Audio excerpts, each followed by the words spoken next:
যে আমি কিছু পারি না, বিশ্বাস করো আমার বুকের ভেতরটা ওরকম মোচড় দিচ্ছিল। আমার মনে হচ্ছিল ওর কাছে গিয়ে ওর মাথায় হাত রাখি, ওকে আশীর্বাদ করি, ওকে সান্ত্বনা দিই। বড্ড ভালো মেয়েটা, বড্ড ভালো মেয়ে, জানো তো। আজকাল তো সব ওপর চালাকি করে দিন কাটায়, নিজের ঢাক নিজেই বাজায়, যে কিছু পারে না সে বড় বড় কথা বলে। এরকম কজন আছে, কজনের বুকের পাটা আছে সকলের সামনে স্বীকার করা যে আমি কিছু পারি না? এই সৎসাহস কজনের আছে? না না না না না, টুকাই যতই বলুক না কেন, আমি কিছুতেই বিশ্বাস করব না যে ওই মেয়েটা আমাদের অপমান করতে চেয়েছিল। উদ্ধত মেয়ে, আমি কিছুতেই বিশ্বাস করতে পারবো না, অসম্ভব। আচ্ছা থাক না, দাদুভাইকে সবাই মিলে তোরা কেন বলছিস? হয়তো বুঝে কিছু করেনি।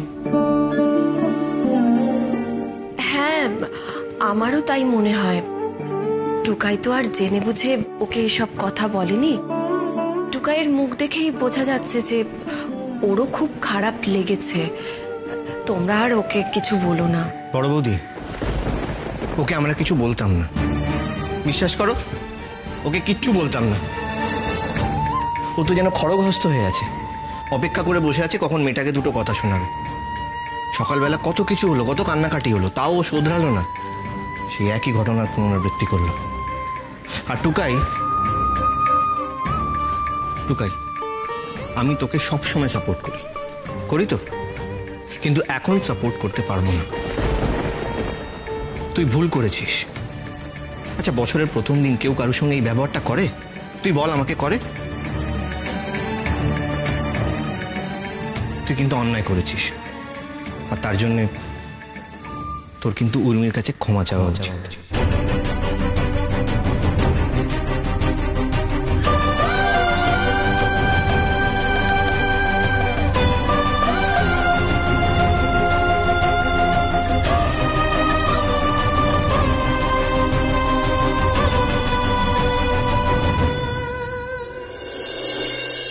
কি হলো বেটা, তুমি এত গম্ভীর হয়ে আছো কেন? দেখেছো, আমি ঠিক ধরেছি। এইসব পেটি ফাংশন তোমার কখনো ভালো লাগে বলো? উফ, দিদি যে কোন আক্কেলে ওদেরকে হ্যাঁ বলে এলো। ওই বাড়িটাতে ঢুকে তো আমার কি বিরক্তি লাগছিল, কি শ্যাবি, তাই না? তুমি একদম চিন্তা করো না, তোমাকে কালকেই একটা ভালো কনসার্ট দেখাতে নিয়ে যাবো, কেমন? না মামনি, আমার কোথাও যেতে ইচ্ছা করছে না গো।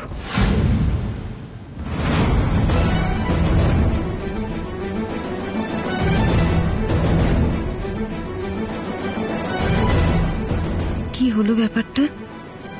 হাসি খুশি হয়ে গেল মেয়েটা, এমন গম্ভীর মুখে ফিরে এলো কেন? ওখানে কোনো সমস্যা হলো নাকি? উর্মি, বেটা বল। এখনই গিয়ে দিদি ভাইয়ের কাছে ওই বাড়ির লোকেদের নামে নিন্দামন্দ করবে তো? না বা, কোনো দরকার নেই, কারণ সকালবেলা পুলিশ নিয়ে গিয়ে তোমরা ইতিমধ্যেই সমস্ত সীমা লঙ্ঘন করে ফেলেছো।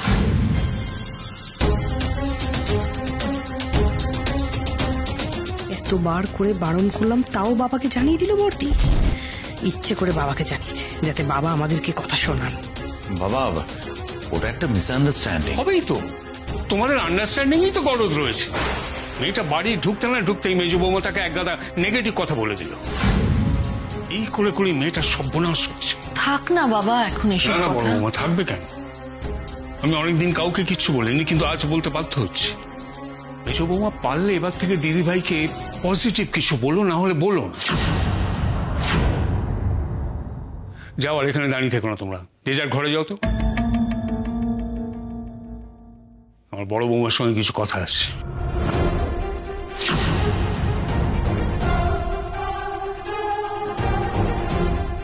বর্দির সাথে জরুরি কথা? কি প্ল্যান করছে এরা দুজনে মিলে? জানতে তো আমাকে হবেই।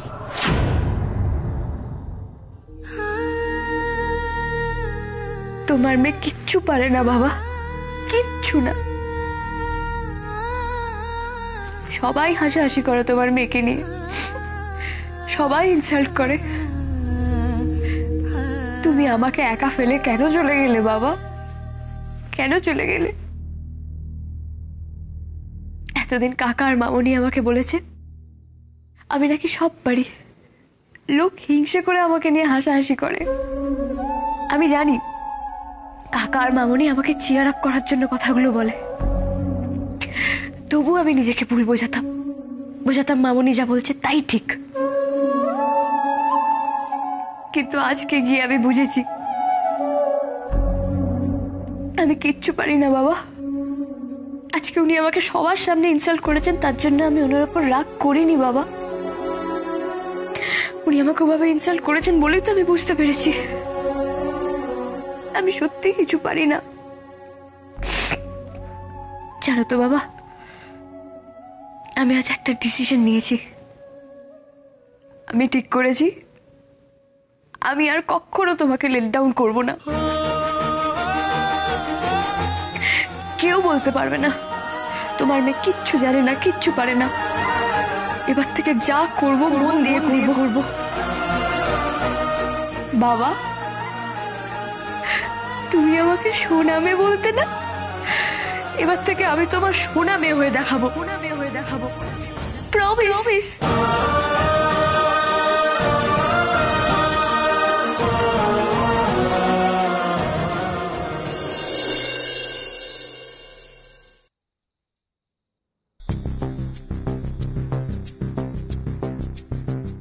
আপনি ভাবছেন তো আপনি যেটা জানেন সেটাই সত্যি, কিন্তু এমনটা নাও হতে পারে।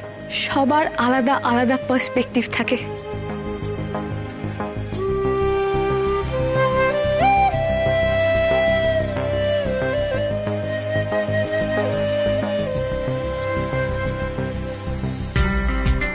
দাদা ভাই,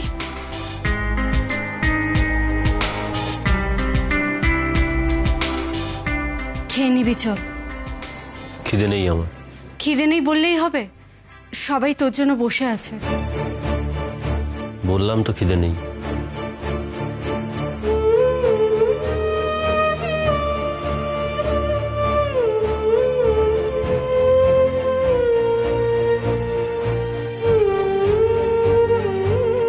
মনে হচ্ছে সন্ধ্যের ঘটনার জন্য দাদা ভাইয়ের মুড অফ। থাক, খেতে চাইছে না যখন জোর করব না।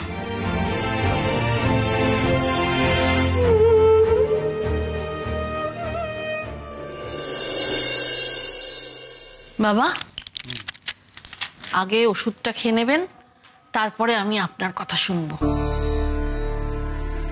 এখনো কথাটা বলছে না কেন? কতক্ষণ দাঁড়িয়ে থাকবো এভাবে?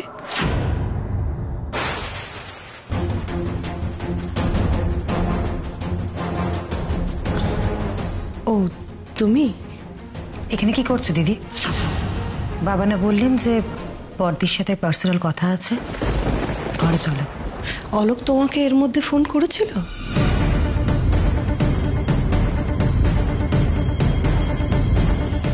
বর তো খবর নেয় না, তুমিও অন্তত নাও। শোনো, ঘরে গিয়ে একটা ফোন করো, কেমন? অবশ্য ও তোমার ফোনটা ধরবে কিনা সেটাও তো লাখ টাকার প্রশ্ন, তাই না?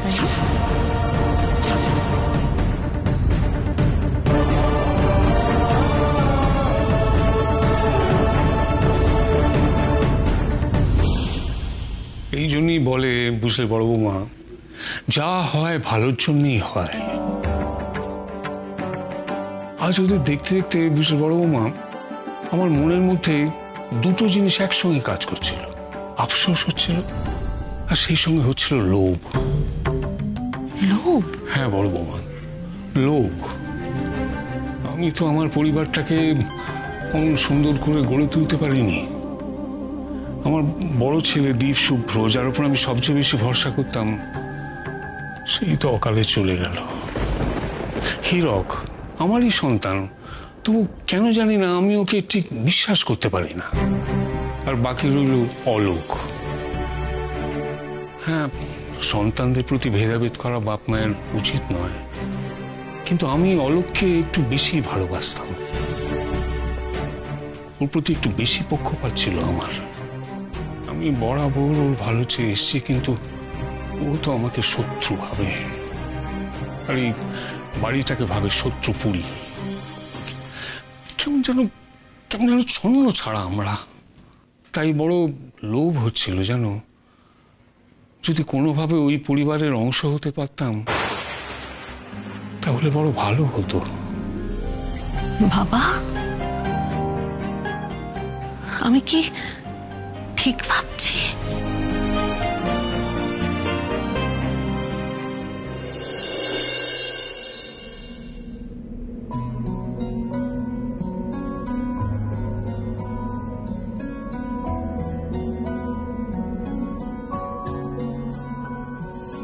দিব্যি ছিল পরিপাটি আল্লাতি এই মন, হঠাৎ করে ফিফথ গিয়ারে ছুটলো যে জীবন। আমি পারফর্ম করতে চাইনি, কারণ আমি চাই না আমার জন্য আপনাদের এই সুন্দর অনুষ্ঠানটা নষ্ট হয়ে যাক।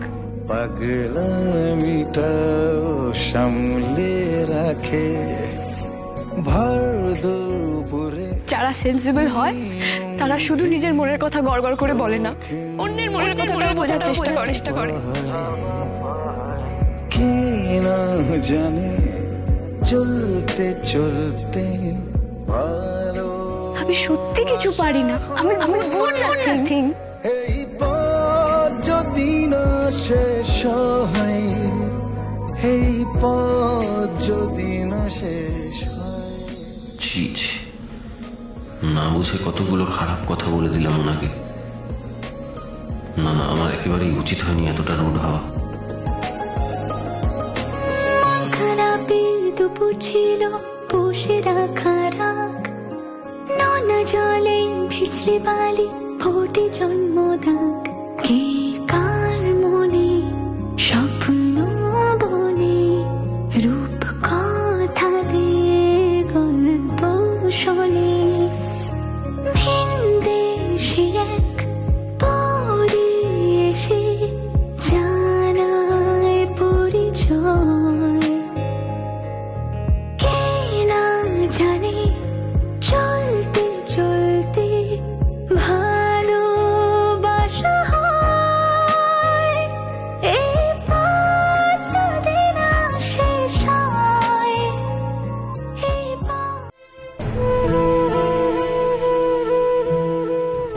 আমার কথা ছেড়ে দাও। তুমি ওকে ছেড়ে চলে গেলে কেন দীপ?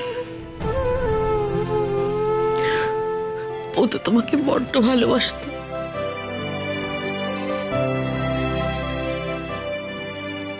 আর আমিও কিরকম স্বার্থপর দেখো। তোমার চলে যাওয়ার কষ্ট আমি সহ্য করতে না পেরে অসুস্থই হয়ে পড়লাম। তারপর কতগুলো বছর হসপিটালে থাকলাম, সেখান থেকে ফিরে আবার ডিপ্রেশন। আমাদের মেয়েটাকে আমি নজরই করতে পারলাম না গো। তোমার আমার মেয়ে বাবা মা ছাড়াই, বাবা মার আদর ছাড়াই এত বড় হয়ে গেল।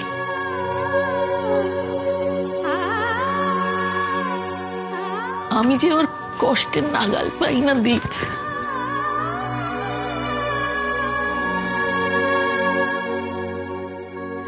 এমন কেউ নিশ্চয়ই আসবে বলো, যে ওকে বুঝবে, ওর কষ্ট ওর যন্ত্রণায় ব্যথার মলম হবে।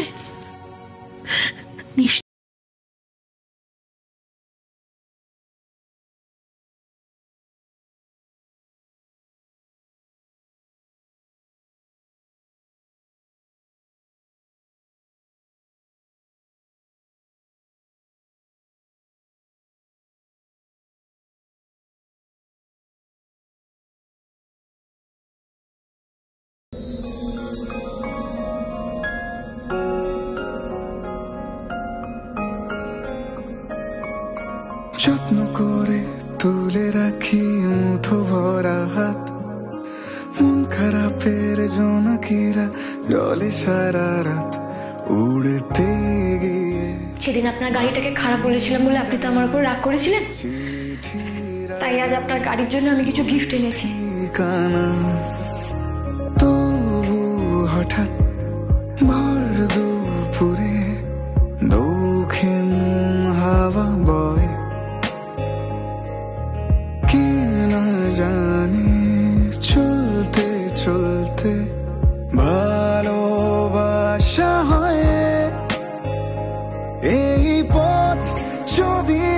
শেষ হয় আপনি না আমাদের স্কুলের পল সায়েন্সের টিচার মিস রেবেকার থেকে অনেক বেশি খিটখিটে। এই পথ যদি না শেষ হয়। আপনি কিন্তু বাদুর থেকেও বেশি খিটখিটে, সবসময় এরকম খারাপ করে থাকে। এই পথ যদি না শেষ হয়। পাগলি একটা। এই পথ যদি না শেষ হয়।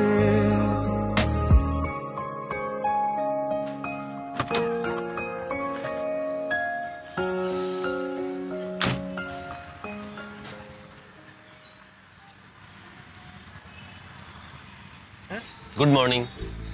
হ্যাঁ গুড মর্নিং গুড মর্নিং। হ্যাঁ বলছি উর্মি দেবীকে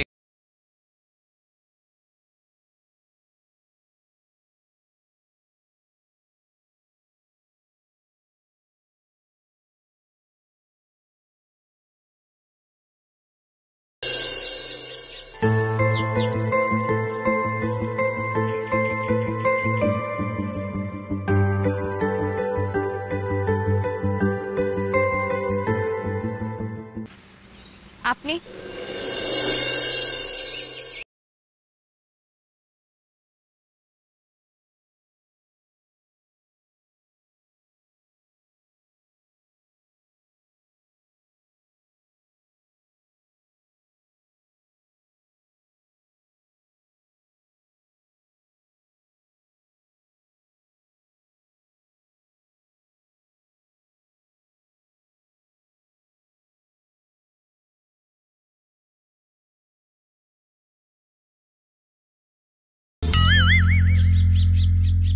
এক্সকিউজ মি, আপনি আমাকে নকল করলেন তাই না? হ্যাঁ, এরকম ভাবে তো কথা আমি বলি। তাই না হয় করলাম, কিন্তু আমাকে বলতে তো দিন। প্রথমত গতকাল আপনাকে ওইভাবে সবার সামনে বলাটা আমার উচিত হয়নি। আমি না বুঝেই আপনাকে অনেক খারাপ খারাপ কথা বলেছি, তার জন্য সরি। দ্বিতীয়ত গিফটগুলোর জন্য ধন্যবাদ।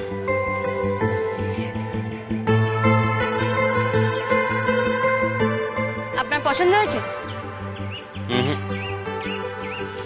হয়নি? আমার পছন্দ অপছন্দে কি যায় আসে? যার জন্য আপনি গিফটটা এনেছিলেন তার বেশ পছন্দ হয়েছে। বাহনদেব ইজ হ্যাপি।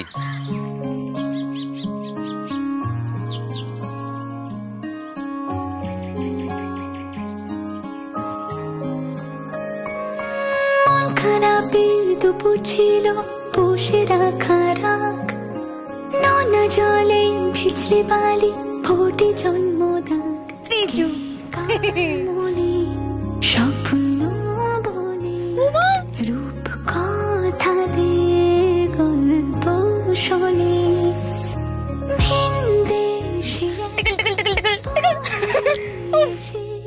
সত্যি খুব পরিচয় কে না জানে চলতে চলতে ভালোবাসা হয়। এই পথ যদি না শেষ হয়, এই পথ এক মিনিট, আমি আমার ব্যাগটা নিয়ে আসছি।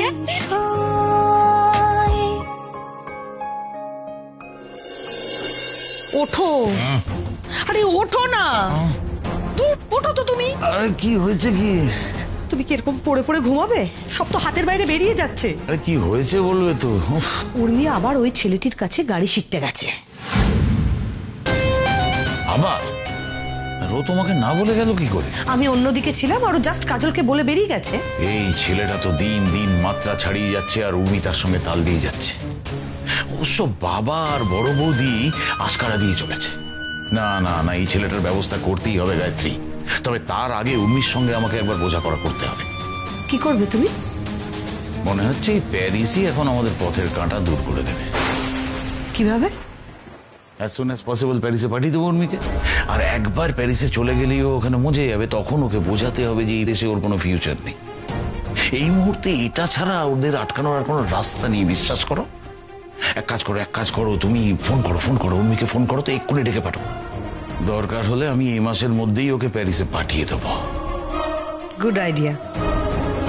আপনাকে আগেও বলেছি, এটা ব্রেক, এটা ক্লাচ আর এটা হচ্ছে গিয়ার। আর এই তিনটে আয়না, যে তিনটে আয়না একদমই মুখ দেখার জন্য নয়। একদমই তাই। এই এক মিনিট,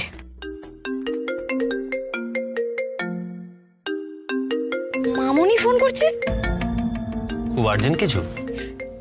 না মানে তাহলে এখন ধরতে হবে না, যেটা করছেন সেটা মন দিয়ে করুন।